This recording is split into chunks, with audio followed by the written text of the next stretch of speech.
विजय हा ठरलेला आहे. तो घासून नाही तर ठासून होणार आहे. लोकांनी इलेक्शन हातात घेतलेले आहे.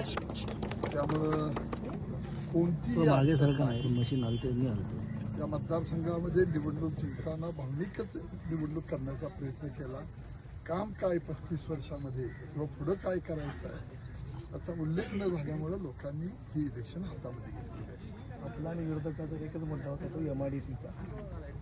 तो मुद्दा सोडून निघालेला आहे का? MIDCचा फार छोटा लोकांना फसवण्याचा उद्देश होता. 50-52 एकरची ती MIDC एखादा मध्यम प्रकल्प होईल आणि 50-60 लोकांना काम मिळेल. पण हजारो बेरोजगार युवकांच्या हाताला काम देतो असं लोकांच्या पुढं, तरुणांच्या पुढं गाजर दाखवलं. त्यांच्या जीवनाची थट्टा केली, त्यांच्या भविष्याशी खेळले. त्यामुळे लोकांनी हे सगळं ओळखलंय. त्या फसवा आणि भावनिक गोष्टी लोक ह्या वेळेला निश्चितपणानं बाजूला ठेवतील. आपला विजय निश्चय असं वाटतं? निश्चित विजय आहे. लोकांनी इलेक्शन हातात घेतल्यामुळे विजय हा निश्चित आहे. तालुक्यात विरोधकांच्याकडून आरोप केला जातो की गुंडगिरीचं वातावरण होतं. तर त्या शिळाकडीला काही ऊत आणायचा प्रयत्न झाला पण काही येत नाही. गुंडगिरी असती तर लोक माझ्याबरोबर आले नसते.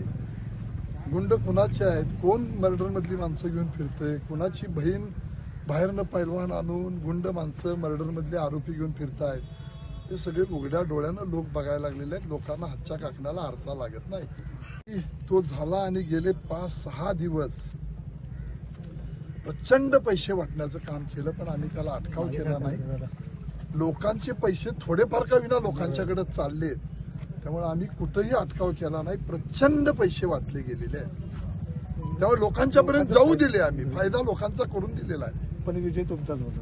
विजय निश्चित होणार. लोकांनी इलेक्शन हातात घेतलं. घड्याळाचा गजर व्यवस्थित झाला. घड्याळाचा गजर झाला व्यवस्थित. अगदी सगळे